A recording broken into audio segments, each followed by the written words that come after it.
Welcome to my YouTube channel study law.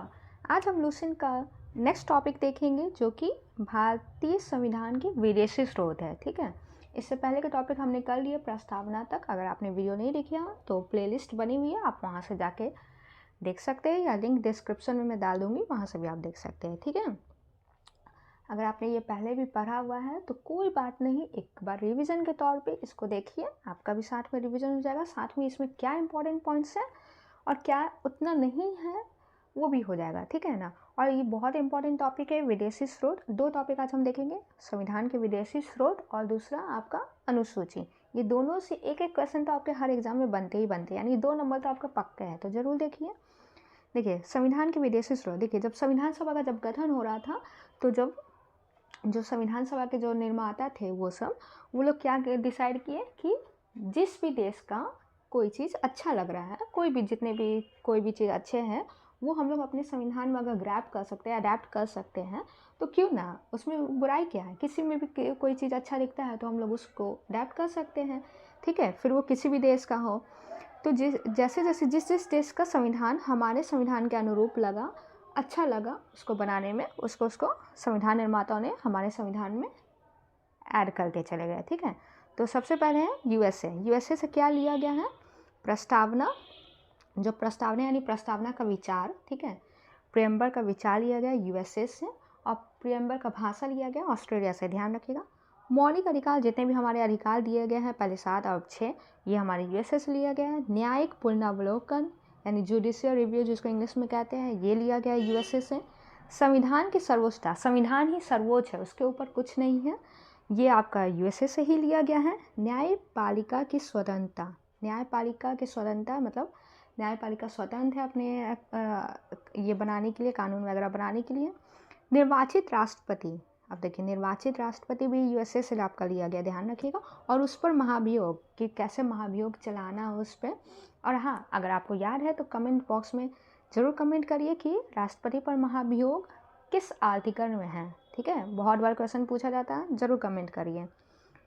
उपराष्ट्रपति यानी उपराष्ट्रपति का पद, ठीक है, राष्ट्रपति, निर्वाचित राष्ट्रपति पर महाभियोग कैसे लगाएंगे, यूएसए से लिया गया। और उपराष्ट्रपति भी यूएसए से लिया गया। ठीक है, उच्चतम एवं उच्च न्यायालय यानी सुप्रीम कोर्ट और हाई कोर्ट के न्यायाधीशों को, जजों को हटाने की विधि, ठीक है, कि कैसे हटाना है उस जजों को, उसका विधि भी यूएसए से लिया गया। वित्तीय अपराध कानूनों का समान संरक्षण की अवधारणा। ठीक है, नेक्स्ट देखते हैं ब्रिटेन से। तो जो हाईलाइटेड है वो तो आप एकदम याद रखिए। कुछ इंपॉर्टेंट पॉइंट भी मैंने हाईलाइट नहीं किए क्योंकि वो मुझे जैसे होता है ना कि कॉमन है, इसलिए मैंने हाईलाइट नहीं किए, इसलिए ये मत सोचिएगा कि वो इम्पॉर्टेंट नहीं है। ब्रिटेन से लिया गया आपका संसाधनात्मक शासन प्रणाली, मतलब कि जो लोकसभा राज्यसभा है वो लिया गया आपका ब्रिटेन से। एकल नागरिकता, यहाँ पे हमारे भारत में क्या है, एकल नागरिकता है, पूरे देश का एक ही मतलब पूरा सिटीजनशिप होगा, चाहे आप किसी भी स्टेट से बिलोंग करते हैं। लेकिन यूएसए में क्या आपका दोहरी नागरिकता है, अमेरिका का अलग और फिर इसके अलग। ठीक है, एवं विधि निर्माण प्रक्रिया, विधि निर्माण कैसा बनेगा, क्या उसका प्रक्रिया होगा, वो सब ब्रिटेन से लिया। अब देखिए जितने भी विधि हैं सब आपका ब्रिटेन से लिया गया। विधि और संसद, ये 2 याद रखिएगा, विधि और संसद, ये आपका जितना भी इससे रिलेटेड है सब ब्रिटेन से लिया गया। विधि निर्माण प्रक्रिया, विधि का शासन, ठीक है, विधि का शासन कैसा होगा। संसदीय विशेषाधिकार, संसद को जो कुछ विशेषाधिकार दिया गया वो। मंत्रिमंडल प्रणाली यानी कैबिनेट जो प्रणाली होती है कि कौन कौन से जो मतलब मंत्रिमंडल बनेंगे क्या वगैरह वगैरह। परमाधिकार लेख, द्विसदनवाद और कानून के समक्ष समानता, ये सब आपका ब्रिटेन से लिया गया। आयरलैंड से आपका लिया गया है नीति निर्देशक सिद्धांत। ठीक है, नीति निर्देशक सिद्धांत यानी जो भी आपके कर्तव्य है राज्य के, वो सब आपको बताया गया है। ये आपके किससे लिया गया है, आयरलैंड से लिया गया है। ठीक है, मोस्ट इम्पॉर्टेंट है आयरलैंड का ये वाला पॉइंट। राष्ट्रपति के निर्वाचक मंडल की व्यवस्था, अब देखिए राष्ट्रपति का निर्वाचित राष्ट्रपति आपका यूएसए से लिया गया है, लेकिन राष्ट्रपति के निर्वाचक मंडल मतलब उसमें कौन कौन शामिल होंगे, ये किस में बताया गया है, आयरलैंड के संविधान से लिया गया है। ठीक है, निर्वाचक मंडल में कौन कौन शामिल होंगे। राष्ट्रपति द्वारा राज्यसभा में साहित्य, कला, विज्ञान, समाज सेवा इत्यादि के क्षेत्र में ख्याति प्राप्त व्यक्तियों का मनोनयन, मतलब जो राष्ट्रपति द्वारा जो नॉमिनेट किए जाते हैं 12 सदस्य, वो आपका कहाँ से लिया गया, आयरलैंड से लिया गया। तो ये भी इम्पोर्टेंट है, इसको ध्यान रखिएगा। ऑस्ट्रेलिया से प्रस्तावना की भाषा, प्रेम्बर की भाषा ली गई है। संवल्ती सूची लिया गया है, देखिए 3 सूची है, संघ सूची, राज्य सूची, संवल्ती सूची। तो संवल्ती सूची आपका ऑस्ट्रेलिया से लिया गया। केंद्र एवं राज्यों के बीच संबंध तथा शक्तियों का विभाजन, तो जो दो केंद्र और राज्यों के बीच जो शक्तियों का विभाजन है, बंटवारा किया गया, ये कहाँ से लिया गया, ऑस्ट्रेलिया से। और आपको अगर याद है आर्टिकल तो कमेंट बॉक्स में इंटर जरूर करिए, लिखिए जरूर कि किस आर्टिकल से लिया गया है, किस आर्टिकल में दिया गया है शक्तियों का विभाजन केंद्र और राज्यों के बीच में, ठीक है। ज़रूर बताइए, आपका भी रिवीजन हो जाएगा। संसद के दोनों सदनों की संयुक्त बैठक, अब दोनों सदन के संयुक्त बैठक भी ऑस्ट्रेलिया से आपका लिया गया है। व्यापार, वाणिज्य और समागम की स्वतंत्रता, ठीक है, कि हम व्यापार किससे करेंगे, कहाँ करेंगे, ये सब चीज़ भी आपका ऑस्ट्रेलिया से लिया गया है। जर्मनी, आपातकाल के यानी इमरजेंसी के प्रवर्तन के दौरान राष्ट्रपति को मौलिक अधिकार संबंधी जो शक्तियाँ हैं कि राष्ट्रपति क्या करेगा उस टाइम, ये सब आपका लिया गया है जर्मनी से। नेक्स्ट है आपका कनाडा। कनाडा से लिया गया आपका संघात्मक विशेषताएं। अवशिष्ट शक्तियां केंद्र के पास होगी, ये आपका जो भी कनाडा से लिया गया है। राज्यपाल की नियुक्ति, अब देखिए राज्यपाल की नियुक्ति आपका कनाडा से है। उपराष्ट्रपति का पद यूएस से है, ध्यान रखिएगा। संघ एवं राज्यों के बीच शक्तियों का विभाजन कनाडा, ठीक है, ये संघ और राज्यों के बीच शक्तियों का विभाजन है, ध्यान रखिएगा। सर्वोच्च न्यायालय का परामर्शी न्याय निर्णय। और दक्षिण अफ्रीका से क्या लिया गया, संविधान संशोधन की प्रक्रिया। संविधान संशोधन जो भी होता है ये आपका कहाँ से लिया गया, दक्षिण अफ्रीका से। राज्यसभा के सदस्यों का निर्वाचन, अब राज्यसभा में जो भी सदस्य होंगे उनका निर्वाचन आपका कैसे होगा, क्या होगा, जो भी है, ये आपका साउथ अफ्रीका से लिया गया। रूस, मौलिक कर्तव्य लिया गया है, ठीक है। कैसे, देखिए मौलिक अधिकार आपका यूएसए से लिया गया, अमेरिका अधिकार, तो अ से अधिकार, अ से अमेरिका, ध्यान रखेंगे। और मौलिक कर्तव्य रूस से, कर्तव्य का पालन नहीं करेंगे तो रूस से जाएंगे, ठीक है ना। तो ये याद रखने का ट्रिक है, ये ध्यान रखिएगा। जापान से विधि द्वारा स्थापित प्रक्रिया, आपका जापान से एक ही है विधि द्वारा स्थापित प्रक्रिया। नेक्स्ट है आपका फ्रांस से गणतंत्रात्मक प्रस्तावना, स्वतंत्रता, समता एवं बंधुत्व के आदर्श लिया गया, ठीक है। ये सब आपका फ्रांस के क्रांति से लिया गया है। भारतीय संविधान में अनेक देशी और विदेशी स्रोत है, लेकिन भारतीय संविधान पर सबसे अधिक प्रभाव किसका पड़ा है, भारतीय शासन अधिनियम 1935 का, क्योंकि देखिए ऑलरेडी उस टाइम वो था, अधिनियम आ चुका था, तो कुछ हम लोग उस चीज़ से अडेप्ट कर चुके थे, तो उससे वो सबसे ज़्यादा क्या होता है कि जो पहले आता वो चीज़ हम लोग पे दिमाग पे हावी हो जाता है, ठीक है। तो अडेप्ट कर चुके थे, तो उससे उसको अपनाना ज़्यादा ईजी था, इसलिए उससे सबसे ज़्यादा प्रभाव भी उसी का पड़ा है, ठीक है। भारतीय संविधान के 395 अनुच्छेद में से लगभग 250 अनुच्छेद ऐसे हैं जो 1935 के अधिनियम से या तो शब्दशः ले लिया गया है, मतलब एज इट इज़ ले लिया गया, जैसे थे वैसे ले लिया गया है शब्दशः, मतलब, या फिर उनमें थोड़ा बहुत परिवर्तन के साथ ले लिया गया है, ठीक है। नेक्स्ट देखते हैं आपका, अब नेक्स्ट टॉपिक आपका है भारतीय संविधान की अनुसूची। इससे भी हर एग्जाम में लगभग एक क्वेश्चन तो जरूर पूछे जाते हैं, तो इसको भी ध्यान रखिएगा। प्रथम अनुसूची, प्रथम अनुसूची में क्या है, जो भी हमारे राज्य है, कितने राज्य हैं, 28 राज्य, और अभी 8 यूनियन टेरिटरी है, ठीक है। तो जितने भी राज्य और संघ शासित प्रदेश हैं, ये उसका उल्लेख किस में है, प्रथम अनुसूची में। संविधान के 69 में संविधान संशोधन द्वारा दिल्ली को राष्ट्रीय राजधानी क्षेत्र, ठीक है, एनसीआर घोषित किया गया, दर्जा दिया गया एनसीआर को 69 में संविधान संशोधन द्वारा, ध्यान रखिएगा। द्वितीय अनुसूची यानी सेकंड अनुसूची में क्या है, इसमें भारतीय राज्य व्यवस्था के विभिन्न पदाधिकारी, कौन कौन पदाधिकारी है भाई, तो देख लेते हैं उसको। राष्ट्रपति, राज्यपाल, लोकसभा के अध्यक्ष, उपाध्यक्ष, राज्यसभा के सभापति, उपसभापति, विधानसभा के अध्यक्ष, उपाध्यक्ष, विधान परिषद के सभापति, उपसभापति, उच्चतम न्यायालय, उच्च न्यायालयों के न्यायाधीश, और भारत के नियंत्रक एवं महालेखा परीक्षक यानी कैग को प्राप्त होने वाले वेतन, भत्ते और पेंशन आदि का उल्लेख है। यानी सेकंड अनुसूची में आपका क्या है, जितना भी आपके उच्च पदाधिकारी है जो, उनके वेतन, उनका सैलरी यानी उनके पेंशन, ये सब आपको, और भत्ता, ये सब आपका सेकंड अनुसूची में है। ठीक है। थर्ड में क्या है आपका, तो थर्ड में है इसमें विभिन्न पदाधिकारी जो भी है, मंत्री, उच्चतम एवं उच्च न्यायालय के न्यायाधीशों को द्वारा पद ग्रहण करने के समय दी जाने वाली शपथ का उल्लेख है। ठीक है। तृतीय अनुसूची में शपथ का उल्लेख है। तो कैसे याद रखेंगे, तृतीय में, थर्ड में है आपका, थर्ड तीसरी कसम, एक मूवी आई थी तो उससे याद रखेंगे। तीसरी कसम, कसम मतलब एक शपथ होता है ना, कि शपथ ले रहे हैं कि हम ये करते हुए अपना पालन करेंगे, तो कसम उसको कह सकते हैं। तो तीसरी कसम से याद रखेंगे तृतीय शपथ। थर्ड में आपका क्या है, शपथ। चौथी अनुसूची में क्या है, तो इसमें विभिन्न राज्य तथा संघीय क्षेत्रों की राज्यसभा में प्रतिनिधित्व का विवरण, यानी चौथा में सीधा सिंपल लैंग्वेज है, राज्यसभा के सीटों का आवंटन, कि कहाँ कितना दिया जाए, किस राज्य में कितना दिया जाए, किस केंद्र शासित में राज्यसभा का प्रतिनिधि कितने होंगे, वो बताया गया है। पांचवी अनुसूची, इसमें विभिन्न अनुसूचित क्षेत्रों और अनुसूचित जनजाति के प्रशासन और नियंत्रण के बारे में उल्लेख है।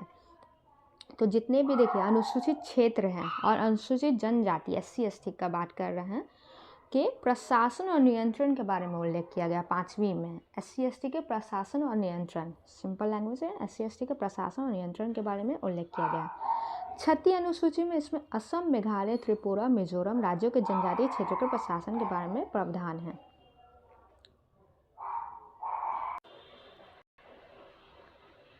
तो छठी अनुसूची में क्या आपका दिया हुआ है, ये 4 स्पेशल राज्य के बारे में, के जनजाति क्षेत्र के प्रशासन के बारे में प्रावधान है। चार कौन कौन है, AM TM, यानी असम, मेघालय, त्रिपुरा, मिजोरम। ठीक है, ये 4 है, असम, मेघालय, त्रिपुरा, मिजोरम।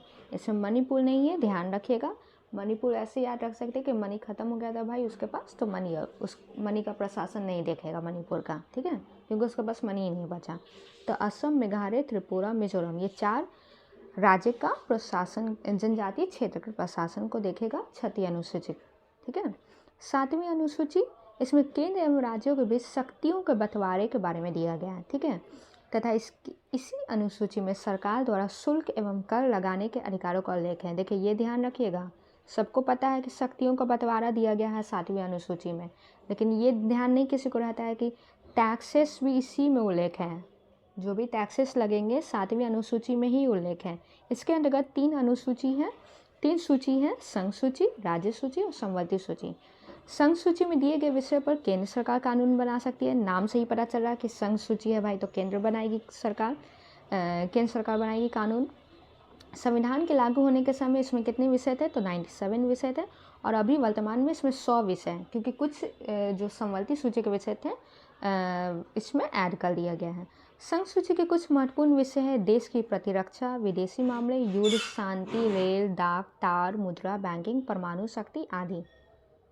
राज्य सूची में दिए गए विषय पर राज्य सरकार कानून बनाएगी, नाम से ही पता चल रहा है। राष्ट्रीय हित से संबंधित होने पर केंद्र सरकार भी कानून बना सकती है। अब देखिए इसमें ये है प्रावधान कि अगर कोई राष्ट्रीय हित के बारे में कोई टॉपिक कुछ, ठीक है, तो उस पर केंद्र सरकार भी कानून बना सकती है, ऐसा कोई फिक्स नहीं है। संविधान के लागू होने के समय इसके अंतर्गत कितने थे, 66 विषय थे, वर्तमान में 61 है, क्योंकि इसमें से कुछ विषय शामिल हो गए आपके समवर्ती सूची में। राज्य सूची में शामिल कुछ विषय हैं, शांति और व्यवस्था, पुलिस, जेल, स्थानीय शासन, कृषि, जन व्यवस्था, राज्य के अंदर होने वाले व्यापार, न्याय विभाग आदि। ठीक है। नेक्स्ट है आपका लास्ट समवर्ती सूची। इसके अंतर्गत दिए गए विषय पर केंद्र एवं राज्य दोनों सरकार कानून बना सकती है। ठीक है, केंद्र और राज्य दोनों बना सकते हैं, लेकिन परंतु कानून के विषय समान होने पर, जब टॉपिक सेम हो, तब केंद्र सरकार द्वारा बनाया गया कानून ही मान्य होता है। ठीक है, मान लीजिए देखिए अगर कोई 2 अलग अलग टॉपिक है, तो इस पर केंद्र चाहती है तो इस पर केंद्र कानून अपना बना सकती है, इस पर राज्य चाहती है तो इस पर राज्य बना सकती है। लेकिन अगर टॉपिक सेम हो और केंद्र और राज्य दोनों बनाना चाहती है, तो फिर ऑफकोर्स जो सुप्रीम हो उसका बात माना जाएगा, जो बड़ा होगा उसका बात माना जाएगा, तो केंद्र का बात माना जाता है। ठीक है। राज्य सरकार द्वारा बनाए गए कानून केंद्र सरकार के कानून बनाने के साथ ही समाप्त हो जाते हैं। अब जैसे राज्य सरकार द्वारा बनाए गए कानून केंद्र सरकार के कानून बनाने के साथ ही समाप्त हो जाते हैं। तो जैसे केंद्र बना दिया कानून उसके बारे में, तो राज्य का अपने आप नीचे का खत्म हो जाएगा। संविधान के लागू होने के समय समवर्ती सूची में 47 विषय थे, वर्तमान में इसमें 52 विषय हैं, क्योंकि कुछ जो आपके राज्य सूची के विषय थे इसमें ऐड कर दिए गए। संवर्ती सूची के कुछ विषय हैं दीवानी और फौजदारी का, इसका नंबर ज़रूर याद रखिएगा किसमें कितने विषय है, ज़रूर पूछता है, ठीक है। संवर्ती सूची के कुछ विषय है दीवानी, फौजदारी, कानून प्रक्रिया, विवाह, तलाक। देखिए विवाह और तलाक ये अभी टॉपिक बहुत चर्चा में है, कुछ ना कुछ न्यूज़ में आते रहता है, तो ये ध्यान रखिएगा कि संवर्ती सूची का विषय है भाई। शिक्षा ये भी याद रखना। आर्थिक नियोजन, कोई प्लानिंग होता है, इकोनॉमिक प्लानिंग, ये आपका संवर्ती सूची का विषय है। बिजली, समाचार पत्र, श्रमिक संघ, वन आदि। 8वीं अनुसूची, 8वीं अनुसूची में आपके भारत की 22 भाषाओं का उल्लेख किया गया है। मूल रूप से 8वीं अनुसूची में कितनी भाषाएं थी? 14, ठीक है। समय के साथ इसमें और भी भाषाएं ऐड कर दी गई हैं। तो 1967 21वां संविधान संशोधन में सिंधी को ऐड किया गया है, ठीक है। 1992 ईस्वी में आपका 71वां संविधान संशोधन में कोंकणी, मणिपुर और नेपाली को ऐड किया गया है। और 2003 में 92वां संविधान संशोधन में मैथिली, संथाली, डोगरी एवं बोडो को 8वीं अनुसूची में शामिल किया गया। अब इसको कैसे याद रखेंगे? देखिए, तो 1967 में तो एक ही आपका 21वां संविधान संशोधन में सिंधी को ऐड किया गया। तो देखिए 2 और 1 है, तो एक ही इसमें भाषा ऐड हुआ सिंधी। 1992 में 71वां संविधान संशोधन में 3 को ऐड किया गया है, ठीक है। 3 को ऐड किया गया, कौन कौन? तो कोंकणी, मणिपुरी, नेपाली। कैसे याद रखेंगे? नमक, न से नेपाली, म से मणिपुर और क से कोंकणी, तो आपका हो गया, बन गया नमक, ठीक है। अब भाई पहले सिंधी को ऐड किया गया तो सिंधी लोग नमक नहीं खाएगा, नेक्स्ट में नमक को ऐड कर दिया गया, तो नेपाली, मणिपुरी, कोंकणी। फिर 2003 में आपका ऐड हुआ है 92वां संविधान संशोधन, बोड मास। कैसे याद रखेंगे? बोड, डोगरी, मास, मैथिली और संथाली, ठीक है। बोड मास, हिंदी में बोड मास, ठीक है। बोडो, डोगरी, मैथिली और संथाली 8वीं अनुसूची में शामिल किया गया। 9वीं अनुसूची संविधान में, यह अनुसूची प्रथम संविधान संशोधन अधिनियम 1951 के द्वारा जोड़ी गई, ठीक है। जो पहला संविधान संशोधन सबसे पहले जो हुआ था 1951, उसी के तहत इसको जोड़ा गया। इसमें राज्य द्वारा संपत्ति के अधिग्रहण की विधियों का उल्लेख किया गया है, ठीक है, कि राज्य कैसे संपत्ति का अधिग्रहण करेगी, क्या उसका विधि है, उसको 9वीं अनुसूची में डाला गया। इस अनुसूची में सम्मिलित विषय को न्यायालय को चुनौती नहीं दी जा सकती, ठीक है। इसका जो भी सम्मिलित विषय है उसमें न्यायालय में चुनौती, न्यायालय नहीं जा सकते, ये कह रहा है। वर्तमान में इस अनुसूची में 284 अधिनियम है। अब तक ये मान्यता है थी कि संविधान की 9वीं अनुसूची में सम्मिलित कानून की न्यायिक समीक्षा नहीं की जा सकती। 11 जनवरी 2060 के संविधान पीठ को एक निर्णय द्वारा यह स्थापित किया गया कि 9वीं अनुसूची में सम्मिलित किसी भी कानून को इस आधार पर चुनौती दी जा सकती है कि वह मौलिक अधिकार का उल्लंघन करता है, ठीक है। अब तक ये था कि हम न्यायालय भाई नहीं जा सकते, लेकिन अब 11 जनवरी 2060 में क्या कहा गया कि अगर ये मौलिक अधिकार का उल्लंघन करता है तो हम भाई चुनौती दे सकते हैं इसको, तथा उच्चतम न्यायालय इस कानून की समीक्षा कर सकता है, ठीक है। उच्चतम न्यायालय सुप्रीम कोर्ट इसकी समीक्षा कर सकता है अगर ये मौलिक अधिकार का हमारा उल्लंघन करेगा तो। 10वीं अनुसूची में दिया हुआ है संविधान में 52वां संविधान संशोधन 1985 के द्वारा 10वां अनुसूची जोड़ा गया, ठीक है। 9वां पहला संविधान संशोधन, 10वां 52वां संविधान संशोधन द्वारा जोड़ा गया। इसमें दल बदल के संबंधित प्रावधानों का उल्लेख है, ठीक है। दल बदल जो आपका होता है उससे दल बदल 10 से 10वीं, 10 से दल बदल, ध्यान रखेंगे। 11वीं अनुसूची, यह अनुसूची संविधान में 73वां संविधान संशोधन 1993 के द्वारा जोड़ा गया है, ठीक है। इसमें पंचायती राज जो कि मोस्ट इम्पॉर्टेंट है संस्थाओं को कार्य करने के लिए 29 विषय प्रदान किए गए। तो ये विषय भी बहुत पूछता है कि कितने विषय हैं पंचायती राज में, तो आपका 29 विषय है, ठीक है, इसको ध्यान रखेंगे। नेक्स्ट आपका 12वीं अनुसूची, यह अनुसूची संविधान में 74वें संविधान संशोधन 1993 के द्वारा जोड़ी गई। तो 73वां 74वां दोनों 1993 में ही जोड़ा गया है, ठीक है। लेकिन 73वां में क्या आपका पंचायती राज है, 74वां आपका स्थानीय स्वशासन जो नगर पालिका, नगर निगम ये सब होता है उसके बारे में कहा गया, शहरी क्षेत्र के लिए, ठीक है। और इसमें कितना विषय है? इसमें टोटल 18 विषय। आज का टॉपिक यहीं कंप्लीट हुआ, मिलते हैं नेक्स्ट वीडियो में।